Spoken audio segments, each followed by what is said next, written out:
Agora aqui para pregar também tem um futuro advogado. Recebam com carinho aqui o diácono Lohano.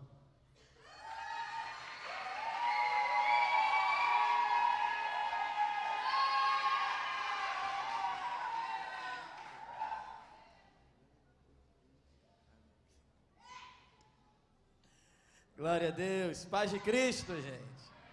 Tem alguém feliz com Jesus além de mim? Pode dar um glória a Deus aí? Aleluia, glória a Deus. Quero ser grato a Deus pela oportunidade que tenho de mais uma vez ministrar a palavra do Senhor na minha casa, na minha igreja. Meu muito obrigado ao nosso pastor, ao meu pastor, pastor Alain Ventapane. Deus em Cristo abençoe ao Senhor, sua casa, sua família poderosamente. Obrigado. Pastor Glaucio, a todos os pastores, pastor Humberto, Deus em Cristo abençoe a cada um de vocês. Quantos vieram dispostos a ouvir uma porção da palavra de Deus? Dá glória a Deus aí. Abra sua Bíblia comigo, por gentileza.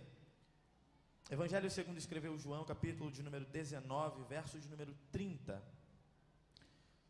Cadê a galera do music? Fecha comigo. Depois eu pago uma coxinha para vocês. Glória a Deus.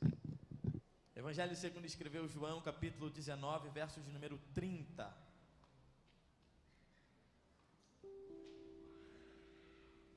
Eu falei isso de manhã. Hoje, no Dia dos Pais, nada melhor do que falar de um pai amoroso. Um pai que entregou o seu único filho por amor de nós. Um pai que decidiu entregar algo por amor a você. É esse pai que a gente vai falar aqui hoje. João 19:30, eu gostaria que toda a igreja repetisse comigo no 3, pode ser? 1, 2, 3. E quando...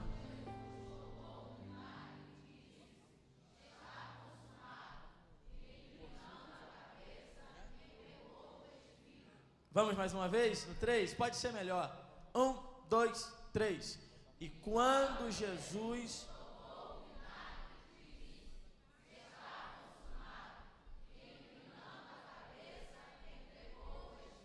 Amém.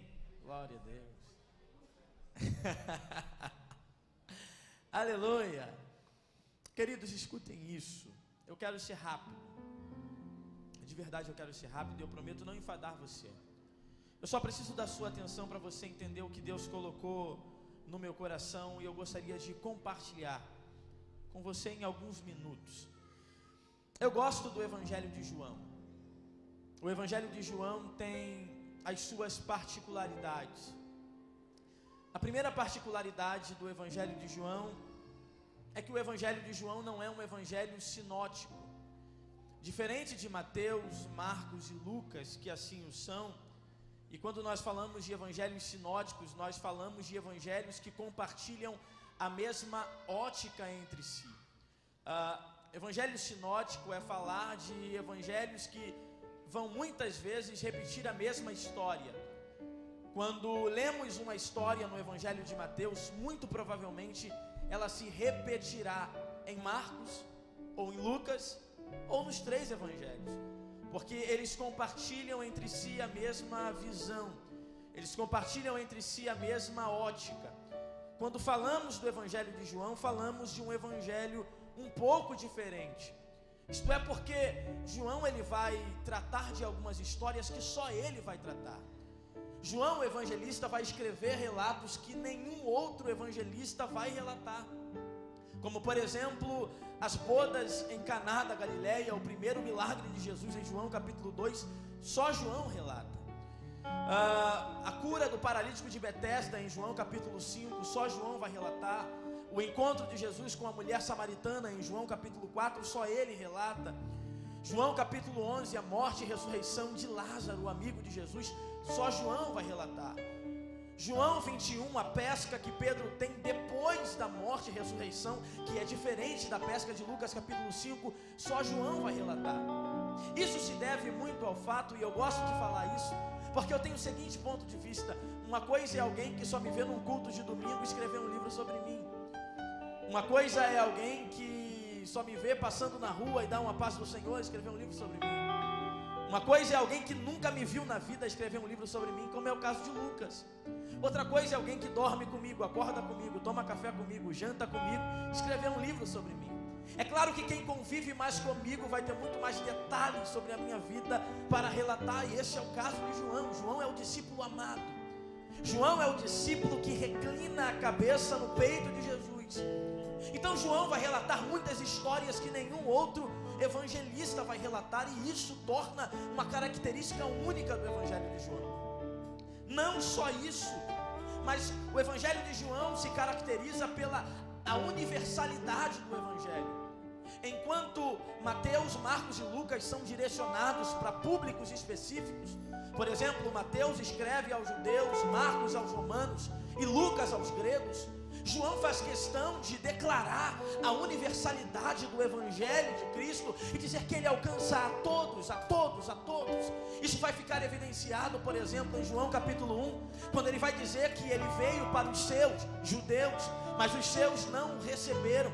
Mas a todos quanto o receberam, deu-lhes o poder de serem feitos filhos de Deus, os que creram no seu nome. A conversa de Jesus com Nicodemos em João capítulo 3 é como se fosse uma evidência muito clara disso. Quando Jesus está conversando com Nicodemos, e permita-me parafrasear o que Jesus está dizendo para Nicodemos, é como se Jesus estivesse dizendo para Nicodemos: Nicodemos, eu sei que Deus amou os judeus.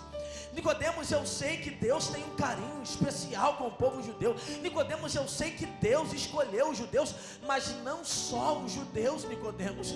Há um amor muito mais universal do que você pensa. Eu sei que você é mestre em Israel, mas você precisa entender isso. Eu sei que Deus amou os judeus, sim, mas porque Deus amou o mundo de tal maneira, deu o seu Filho unigênito, para que todo aquele que nele crê não pereça, mas tenha a vida eterna. O caráter universal do ministério de Jesus, João faz questão de relatar isso.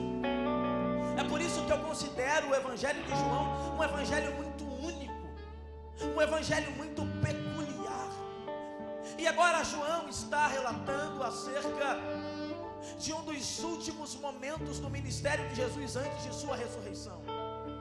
Jesus está na cruz do Calvário. A cruz é o ápice do ministério de Jesus.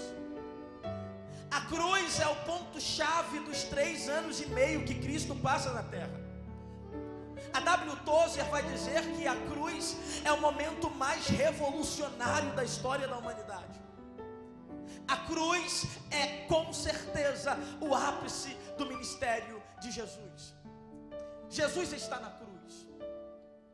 E Jesus só está passando por isso para cumprir o que estava escrito. A verdade é que o ministério de Jesus na terra foi pautado, foi guiado por cumprir o que estava escrito. Ele nasce de uma virgem porque Isaías já havia profetizado e estava escrito: eis que a virgem conceberá e dará luz a um filho, e ele será chamado Emanuel, que quer dizer Deus conosco.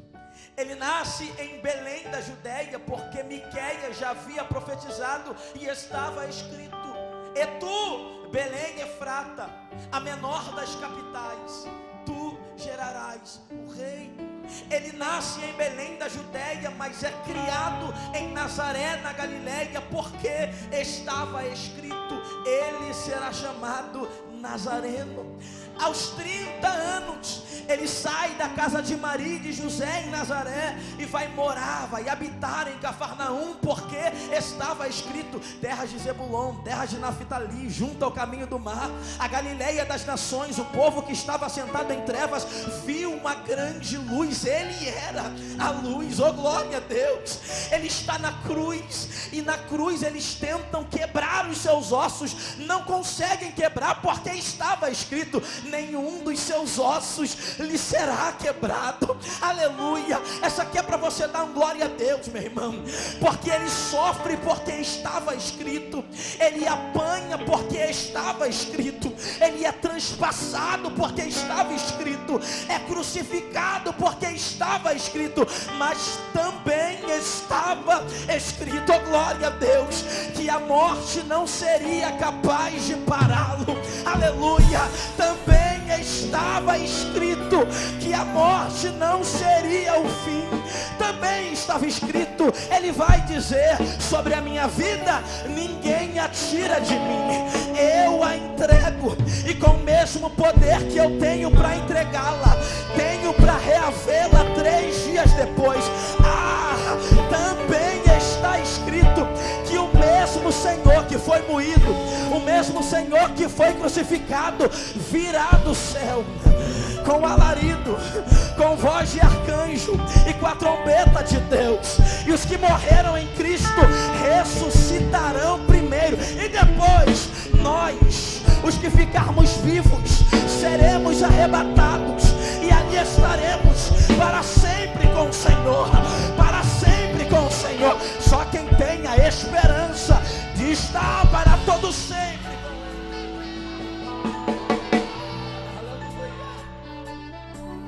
Estava escrito.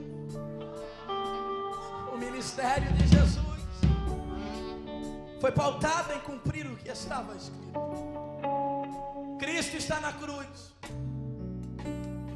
A cruz é um cenário de dor. A cruz é um cenário de sofrimento. Porque Cristo está sendo crucificado, mas antes disso, os soldados romanos já rasgaram as suas roupas. Os soldados romanos já lançaram sortes sobre a sua túnica. Os soldados romanos já vendaram os seus ossos, bateram na cara dele e disseram: tu não é profeta? Profetiza agora, quem foi que te bateu? Os soldados romanos já olharam para ele e disseram: você não é rei? Rei tem que ter coroa. E aí pegaram um monte de espinhos, fizeram uma coroa e cravaram na cabeça dele. Cristo está na cruz. A cruz é um cenário de dor. A cruz é um cenário de sofrimento. Mas a cruz me ensina algumas verdades. E são essas verdades que eu gostaria de falar com você aqui hoje. A minha mensagem aqui hoje está aqui em 3 verdades, de muitas. 3 verdades que eu encontro na cruz de Cristo. A primeira verdade que eu encontro na cruz de Cristo é que na cruz de Cristo ele vence o inferno e Satanás. Você precisa entender isso. Porque Deus criou o homem para dar certo. O objetivo de Deus sempre foi se relacionar com o ser humano. O objetivo de Deus sempre foi estar em comunhão com o ser humano. Então no jardim Deus vai criar, Ele cria com o poder da sua palavra. Separação, porção seca, animais, tudo isso vai se fazer pelo poder da palavra dele. Ele diz: haja luz, e a luz aparece. Ele diz: haja firmamento, e há firmamento. Ele diz: haja separação, e há separação. Mas quando chega na vez do homem, é diferente. Porque Deus não vai dizer: haja homem. A palavra de Deus é diferente. Ele vai dizer: façamos homem. O homem é a obra-prima da criação. Quando Deus diz façamos o homem, é como um escultor vai moldando. Ele tira do barro e vai esculpindo o homem. O homem é o ápice da criação. E Deus cria o homem para, de muitas coisas, se relacionar com ele. Isso no jardim acontece. Na viração do dia, Deus se apresenta no jardim para se conectar com o homem, para se relacionar com o homem. Na viração do dia, Deus está lá e conversa com Adão, se relaciona com Adão, está conectado com Adão. Só que Adão peca no jardim. Adão erra no jardim. Satanás, utilizando-se da serpente, ludibria a mulher come do fruto, dá a Adão. Eles pecam no jardim. Deus vai se apresentar no jardim para procurar Adão. E quando Deus procura Adão, a primeira palavra de Deus é: Adão, onde você está? Eu gosto disso, porque Deus sabe que Adão acabou de vacilar, gente. Deus sabe que Adão acabou de desobedecer. Deus sabe que Adão pecou naquele momento. Mas a primeira palavra de Deus não é: Adão, o que você fez, cara? A palavra de Deus é: Adão, onde você está? O que Deus está dizendo é: Adão, o que eu estou mais preocupado não é o que você fez. O que eu estou mais preocupado é ter você comigo, é ter você perto, é ter você no lugar da comunhão, é ter você onde a gente se encontrava. Adão, eu sei o que você fez, mas eu não estou preocupado com o que você fez. O que mais me preocupa é aonde você está, Adão. Cadê você, Adão? Você está onde? Adão se apresenta envergonhado, porque está nu. E aí o primeiro simbolismo apontando para Cristo, porque para tirar a vergonha de Adão e Eva no jardim, precisa Deus matar um animal, e com o sangue do animal Ele tece roupa para eles. No jardim, para a vergonha ir embora, precisou haver um sacrifício. No jardim, Deus chega e vai liberar algumas sentenças após o homem ter pecado. Primeiro Ele olha para a mulher e diz: mulher, você vai ter dor de parto para gerar. Vai doer muito para você ter um filho. Para o homem, Ele vai chegar e vai dizer: Adão, do suor do teu rosto comerás o pão. E para a serpente que acha que venceu, para a serpente que acha que aniquilou os propósitos e projetos de Deus, Deus libera uma sentença sobre ela.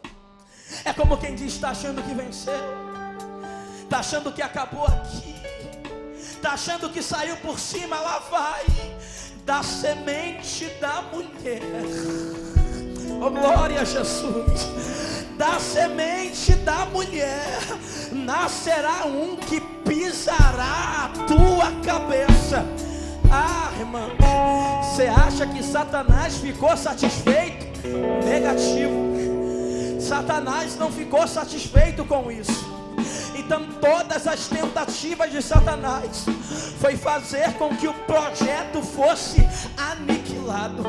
Todas as tentativas de Satanás foi fazer com que a sentença de Deus em Gênesis 3 fosse caída por terra.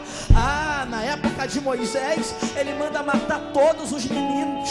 Nos tempos de Jesus, ele manda matar todos os meninos. Jesus está na terra, ele cumpre o seu ministério, e agora Satanás quer, porque quer parar o propósito. Ele quer porque quer matar Jesus. Ele quer porque quer tirar Jesus da visão. Uma certa vez ele está em Cafarnaum na sinagoga, e vão a galera tentar propiciar Jesus de um lugar alto, mas Deus tinha um propósito. Aleluia.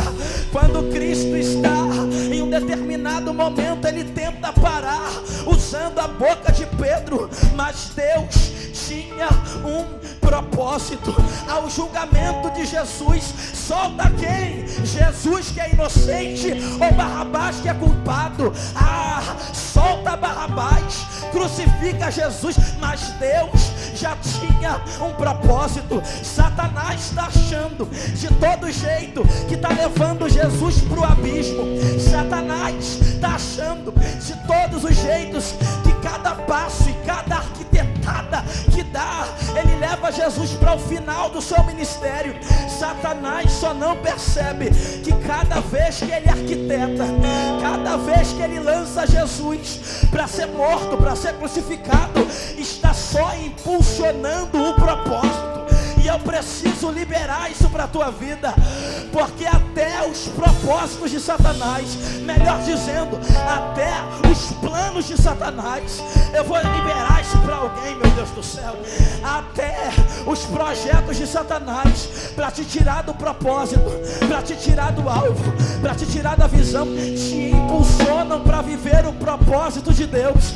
Satanás achou que ia te parar, Satanás achou que ia te matar, Satanás achou que ia acabar com a sua vida, só não percebeu que até as estratégias dele te levaram para cumprir o propósito.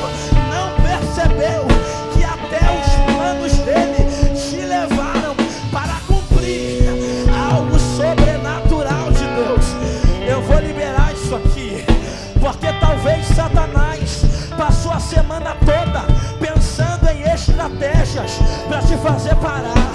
Passou a semana toda pensando em estratégias para te fazer desistir, perder o foco.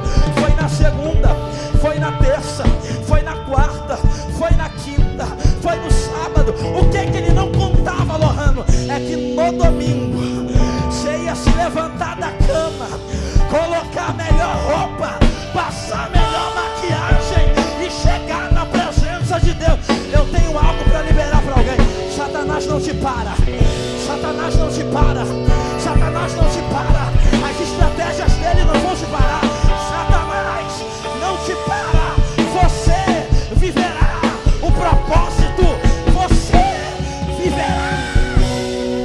Alabácia, Remaia, Rebarachúria, você viverá o propósito de Deus.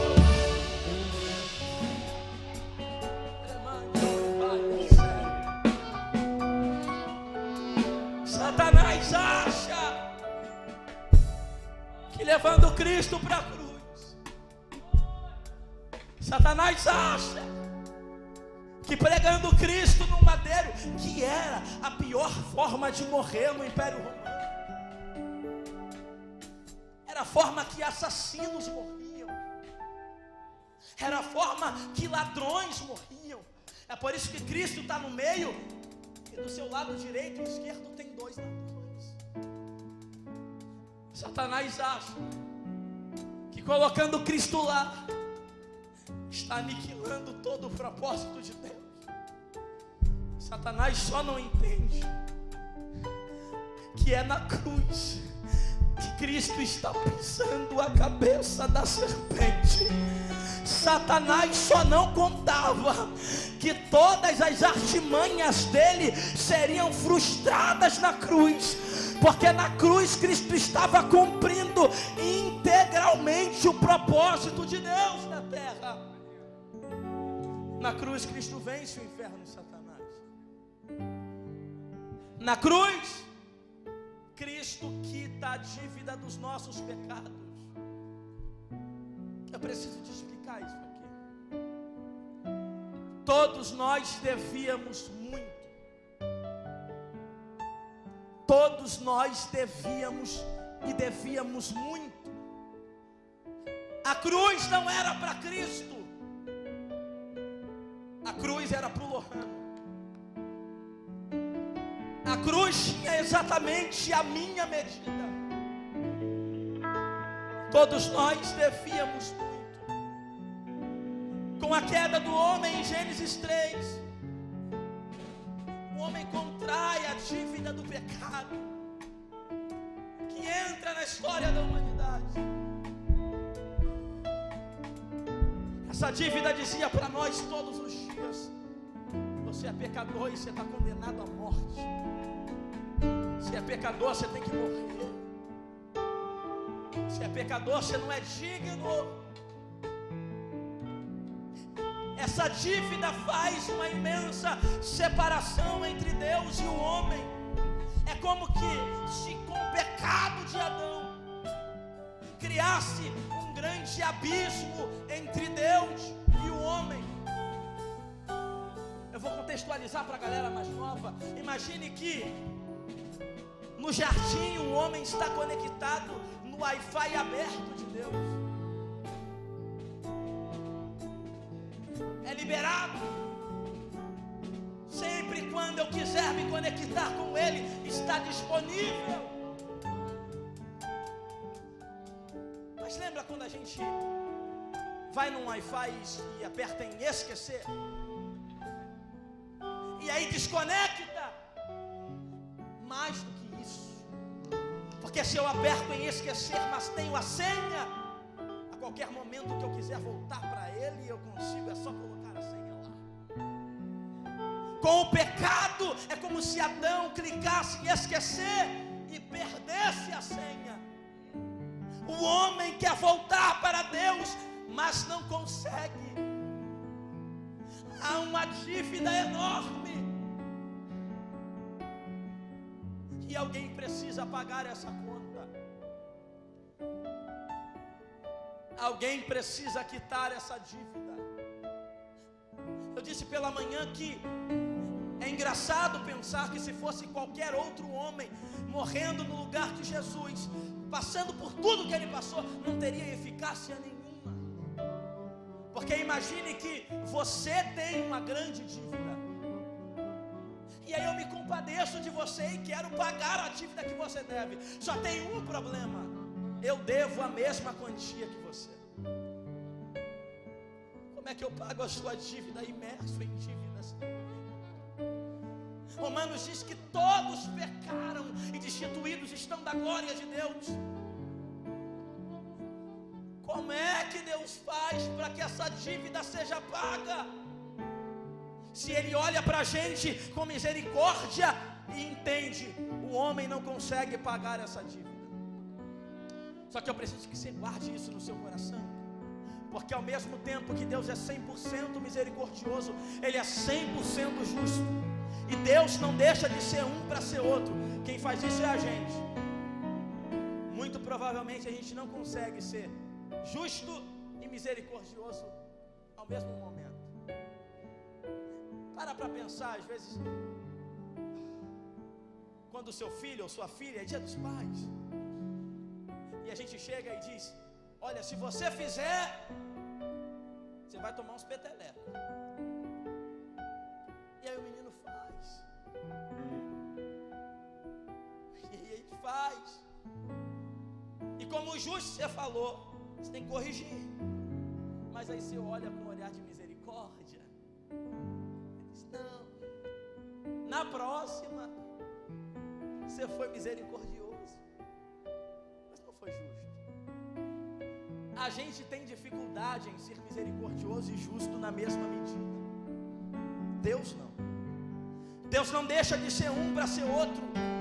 Então, como misericordioso, Ele olha para o homem e diz: eu sei que você não consegue pagar essa dívida.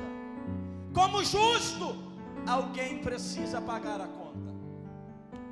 Aí a questão é: como Deus faz para que essa dívida seja paga sem a gente pagar?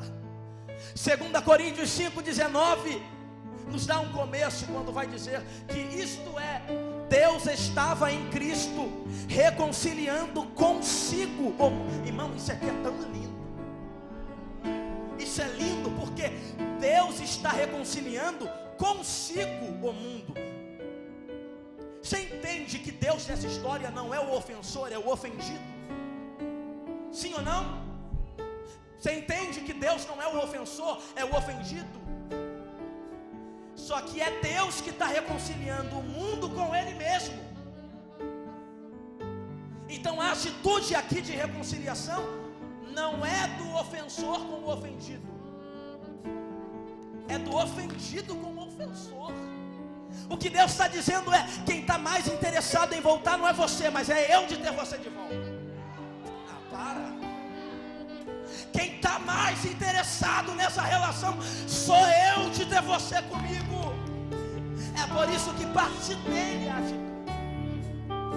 Deus estava em Cristo reconciliando consigo o mundo, não lhes imputando os seus pecados. Imputar do grego é colocar na conta dele. Então pega isso aqui, para a gente ter a conexão de volta com Ele. Deus não colocou o seu pecado na sua conta, mas para Ele tirar da sua conta, teve que colocar na de alguém. É aí que entra Isaías 53, verso 4. Ele tomou sobre si. Irmão, isso aqui é mais lindo do que parece. Porque Isaías 53, verso 4 é uma transferência de dívida. Guarde isso no seu coração. Deus olha para você e sabe, Ele não consegue pagar essa conta. Ele olha para você e te enxerga no meio da sua natureza pecaminosa, depravada, e diz: o homem não consegue pagar essa dívida, mas eu não posso simplesmente fingir que nada aconteceu. Eu preciso que alguém paga. Ele tira de você essa dívida, e para ela ser paga, Ele coloca nos ombros de Cristo, Ele coloca nos braços de Cristo, Ele prega com Cristo na cruz. É por isso que Ele sofre tanto, é por isso que Ele apanha tanto, porque em Cristo Deus está exercendo todo o juízo que era para ser sobre o Lohano. Em Cristo Deus está exercendo todo o juízo que era para ser sobre nós. Em Cristo Deus está cobrando a dívida que era minha, mas embora fosse minha, Ele levou sobre si. Ele levou sobre si. Sabe por que eu vi uma mão levantada? É porque entende que se não fosse Ele levando sobre si, há 5, 10 anos estava no pagode, estava no forró, estava enchendo a cara, estava arrumando confusão com os outros, mas Ele tomou sobre si. Meu Deus do céu, será que você pode levantar a sua mão? Não baixe ela por 30 segundos, declarar uma palavra de amor a Ele. Diga a Ele: muito obrigado, Jesus, porque o Senhor levou sobre si.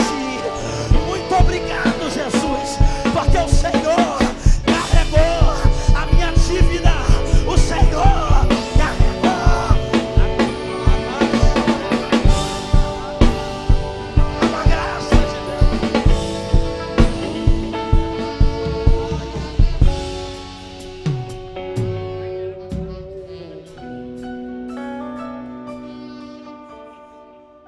É por isso que Cristo vai olhar ao céu e vai dizer: Pai, está consumado. Está consumado é mais lindo do que parece. Porque está consumado, do grego tetelestai, era utilizado em alguns momentos. O primeiro momento que tetelestai era utilizado é quando alguém designava uma missão a outrem. E nesse contexto aqui, quando um pai designava uma missão ao filho, e o filho conseguia cumprir a missão em sua totalidade. Imagine que você, como pai, chegasse para o seu filho e dissesse: filho, vai lá no mercado, compra isso, isso, isso, isso, isso e isso. E aí ele vem todo feliz, com a nota fiscal de compra, e mostrando: pai, eu fiz tudo certinho, eu cumpri a missão que o Senhor me deu. Sabe o que ele diria para você? Tetelestai, que significava: eu cumpri a missão.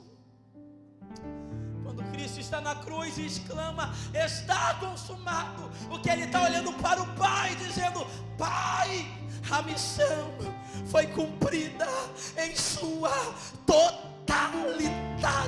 Eu cumpri a missão. Não só isso. Tetelestai era usado quando alguém devia algo a Roma. E por fim de tudo conseguia pagar algo que devia ao Império Romano. Quando esse alguém que devia algo a Roma conseguia pagar o que devia, os soldados romanos iam lá na parede do camarada e pregavam uma placa lá, escrito isso: Tetelestai. Sabe o que significava? A dívida já foi paga. Talvez algum soldado romano ia por engano bater na porta para cobrar, mas quando ia bater na porta e via a placa escrito Tetelestai, tinha que mudar de casa, porque o Tetelestai já significava: aqui não tem mais dívida. Eu preciso te explicar isso aqui, porque isso aqui é para você dar um glória a Deus.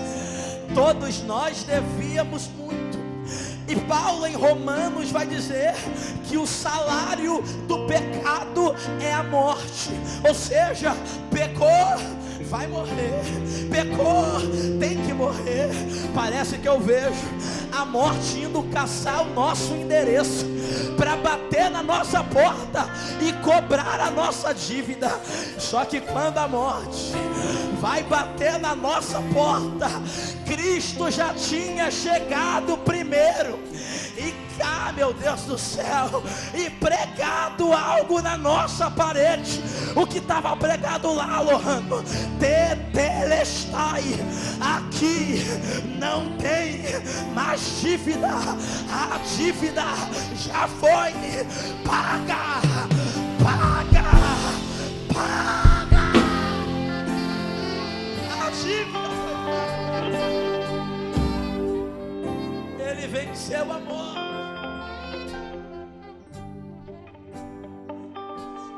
Vence a morte. Ele é soberano sobre a morte. Ele diz: Tetelestai, está consumado. Ele inclina a cabeça e entrega o Espírito. Isso é lindo, gente, porque o texto não diz que ele morre, ou o texto não diz que o mataram.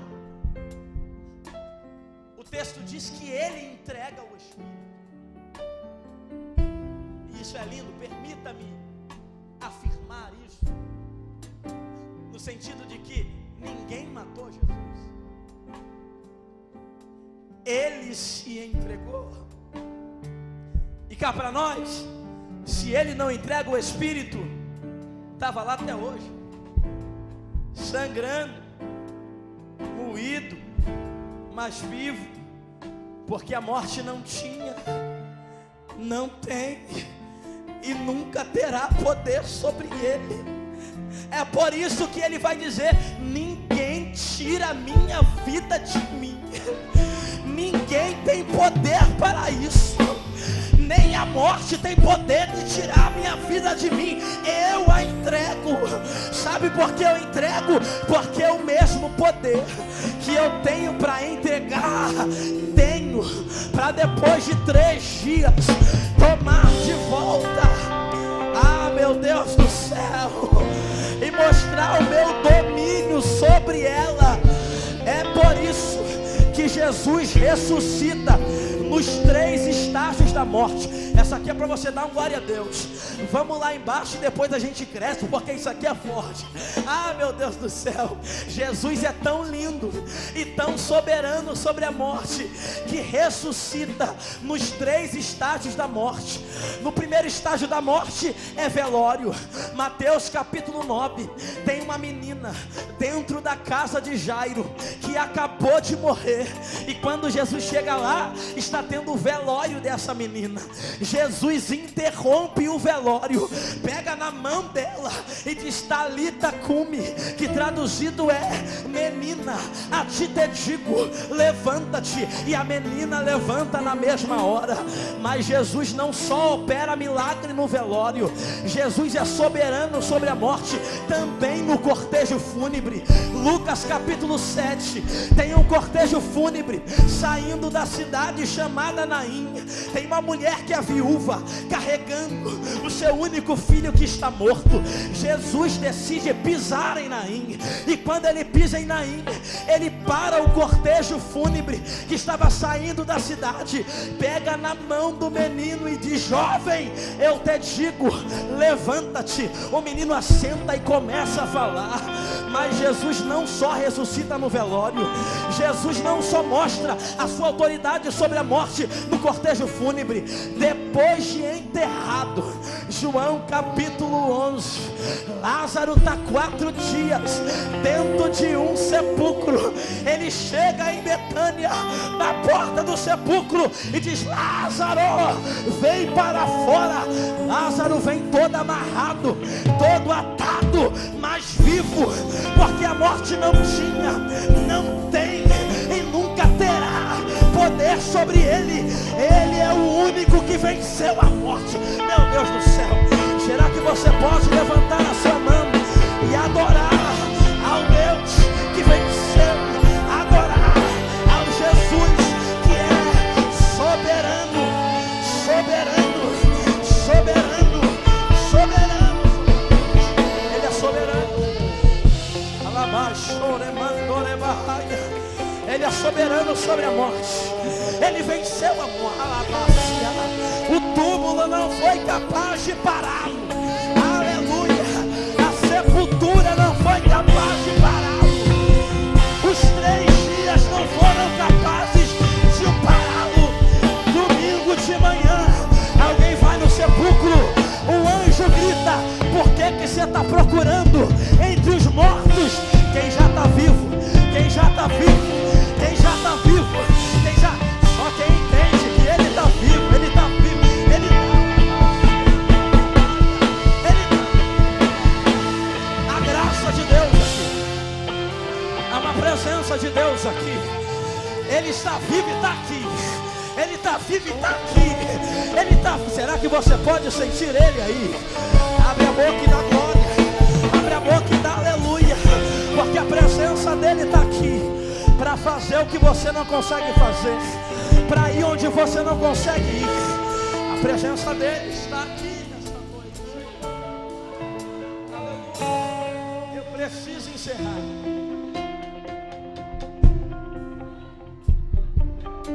Glória a Jesus. Aleluia. Glória a Deus. Está consumado. Ele inclina a cabeça, entrega o Espírito e é automático. Ao mesmo tempo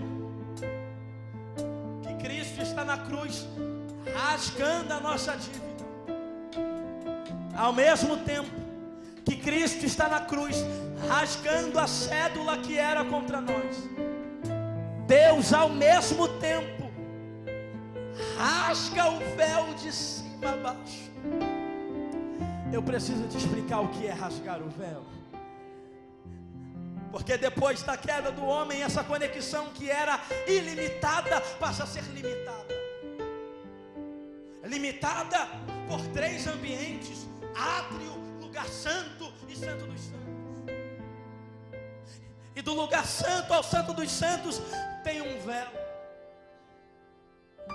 Um véu que gritava para nós: você não pode entrar aqui. Você é indigno de estar aqui. Um véu que gritava para nós: aqui só entra o sumo sacerdote uma vez ao ano, que é no dia da expiação, no dia do Yom Kippur. E ele chega para oferecer sacrifício sobre ele, sua casa e sobre o povo. E aí vocês são declarados limpos. Você não pode entrar aqui. O lugar santo dos santos, em que estava a arca da aliança, simbolizando a presença de Deus. Só o sumo sacerdote podia entrar lá. Aqui você não pode entrar. Só que é automático. À medida que Cristo rasga a nossa dívida, Deus rasga o véu. Sabe o que Deus está dizendo para a gente? O que estava proibido, por intermédio do sacrifício de Cristo, agora está liberado. Entra. Irmão, o que Deus está dizendo para nós é: o sacrifício de Cristo foi suficiente para te trazer de volta para o Santo dos Santos. O sacrifício de Cristo foi suficiente para te proporcionar a totalidade da minha presença. O que Deus está dizendo é: o que por muito tempo foi proibido, agora o acesso é ilimitado, é liberado. Pode entrar. Eu só preciso encerrar com essa pergunta. Já que Deus rasgou o véu, já que Deus liberou o que era proibido, vou me contentar em ficar no lugar santo? Ou vou entrar no Santo dos Santos? Fique em pé comigo, por gentileza.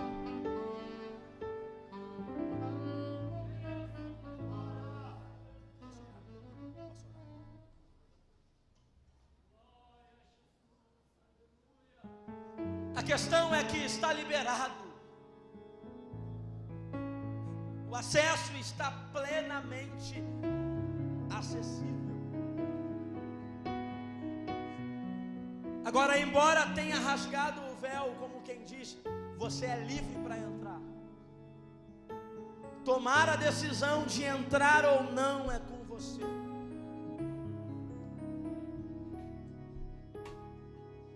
O sacrifício de Cristo já foi suficiente para dizer: está livre. O caminho está aberto. O acesso está liberado. Agora eu vou me contentar em ficar no santo. Se eu entendo que Deus tem mais para liberar sobre a minha vida, se eu entendo que Deus tem um lugar de excelência para mim, se eu entendo que Deus tem uma profundidade para me entregar, irmão, eu não sei você, mas eu quero sair daqui hoje, como Ezequiel capítulo 47, não me contentando com água nos tornozelos, não me contentando com água nos joelhos, não me contentando com água nos lombos, mas entendendo que se Deus tem um rio para eu mergulhar, eu quero mergulhar no rio. Como diz Oséias, conheçamos e prossigamos em conhecer. Se Deus tem mais para mim, eu quero mais dele. Eu quero orar por você. Você que talvez ainda não tomou essa decisão. Você que ainda talvez não seja evangélico, nunca aceitou a Cristo como Salvador, ou seja afastado dos caminhos do Senhor, mas que hoje quer tomar uma decisão, entendendo que se Deus tem mais para a tua vida, vem viver o mais de Deus. Você que nunca se decidiu para Cristo e que hoje quer tomar essa decisão, vem aqui à frente, nós vamos orar por você. Nós vamos orar pela sua vida. Nós vamos orar pela sua casa. Vem. Vem. A sua vida muda com uma decisão. Lohane, se eu não tomar a decisão, nada. Mas uma decisão muda tudo. Por que, Lohane, é você que vai mudar? Eu não.